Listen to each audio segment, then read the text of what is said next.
Hey everybody, it's Rory from A&S Gear, and we're going to look at a brand new release from Planet Eclipse today. This is the Gtek 160R. So this is going to be a newer version of the Gtek. It is not replacing the Gtek, it's just a different version or a newer version of it.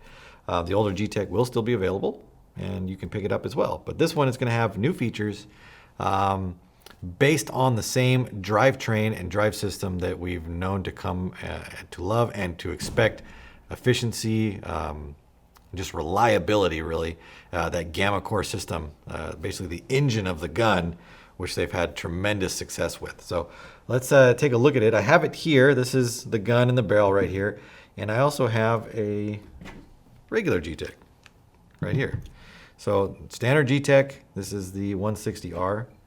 The barrels that come with them are the same barrel. So this is going to be the 689 bore 14-inch two-piece barrel. So that hasn't changed at all between the two guns.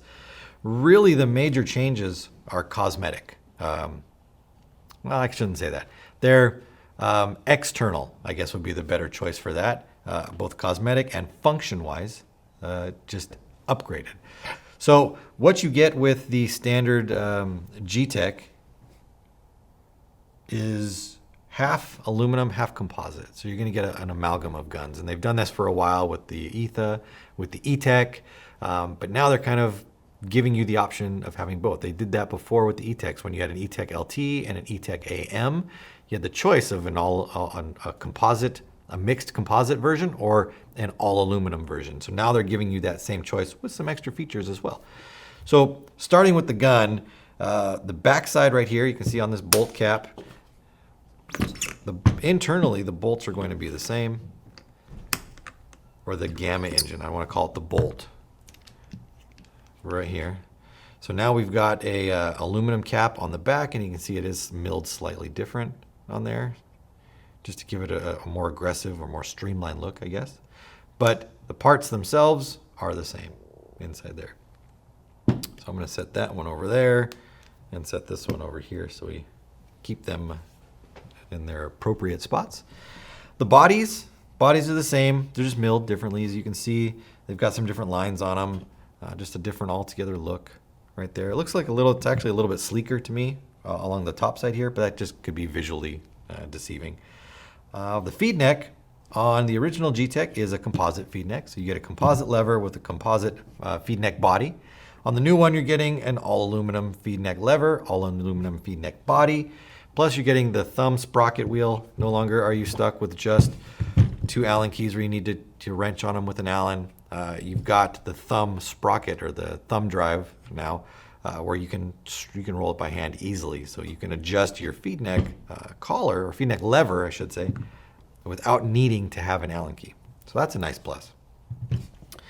Coming down to the front, the SL4 reg is the same reg between the two. It has been slightly modified just because the ergonomics of the gun are slightly different now. With this new setup here, you have the AT pipe running on the new 160R. So just the overall shape of it is slightly different. Really not so much in the feel that you're going to notice if you were to pick up the two and be like, oh my God, that's so different. But to accommodate this setup, they needed to slightly change it. You get a new cover. The old cover, you can see, has a big wide patch on the front here. None of the markings on it like you get with the new one. So just a refinement, really. Not a quality difference or a performance difference. A refinement of the original part that worked fantastic, now made to work even better, if that's an appropriate comment, with the new design of the gun. Again, we talked about the macro line being axed on this one. So you've got now the AT pipe going between the two. Again, that's going to cut down on problems with leaky macro lines, leaky fittings. You don't have to worry about the O-rings for the fittings anymore, making sure that they're Loctited in place. All that stuff you just don't worry about now because the AT pipe seals itself up. It's got two O-rings on it. You don't have to Loctite it in place. You can twist it to shrink it down, to take it apart, take it out, clean it, do whatever you need to. So the system is simplified, getting rid of weak points or potential problem points and going with a straightforward design that makes it work better. The frame on these is all aluminum now, rather than having the composite frame that you got on the original gun. And the 160 is going to come with the LCD screen installed into it. So you're going to get the new frame as well as the LCD already put into it. That's not an upgrade that you would need to buy. You are already going to get it. Let me turn this off real quick.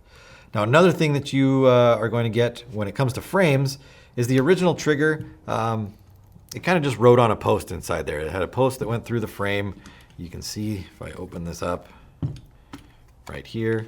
So there's a post that goes through, and there's a set screw that comes up through the kind of like the apex of the trigger, and it pushes against that set screw and it keeps it in line and keeps it rotating back and forth.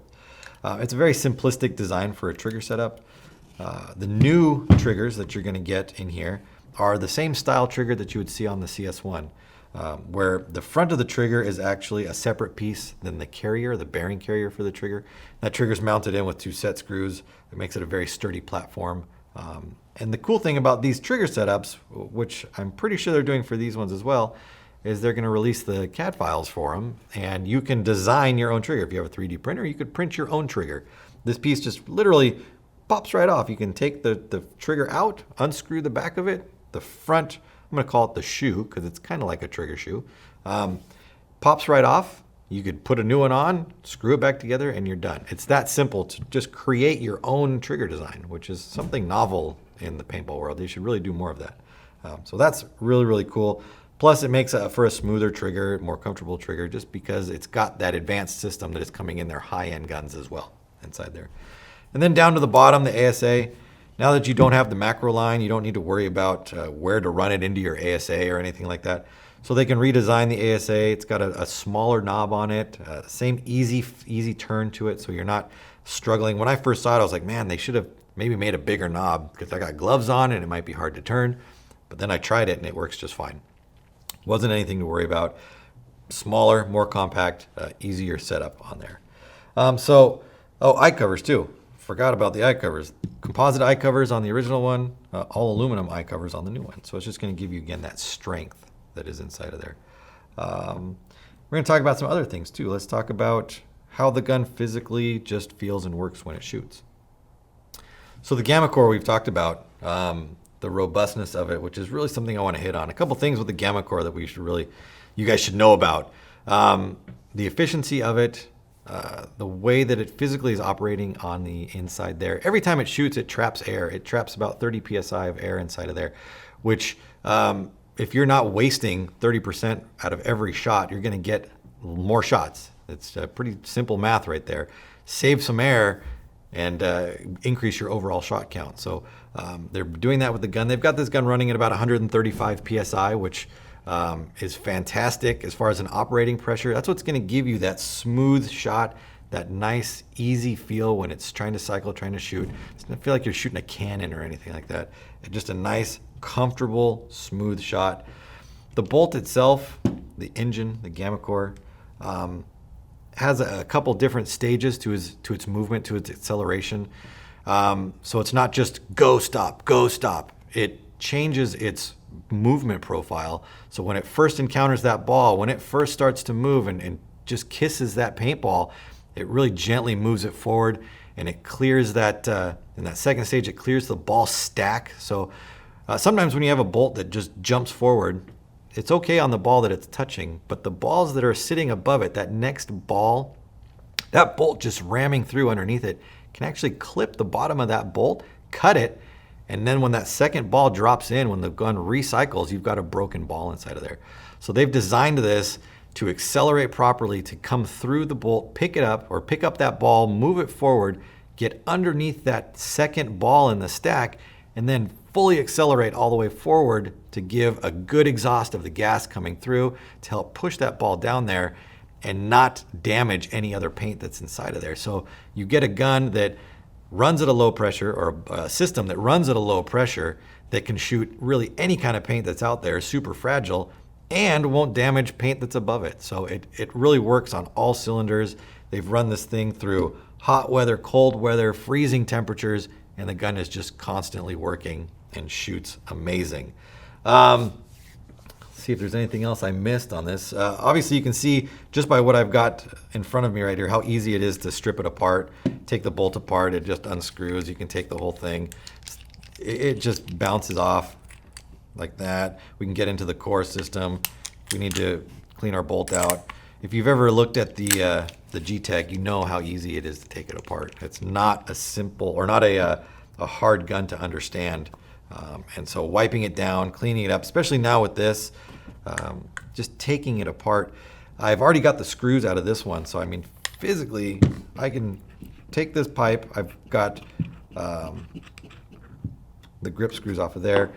Take the AT pipe out. I've disconnected the 2 wires for the solenoid and for the eyes. With that done there, I really can just split it apart. You can see the new trigger in there.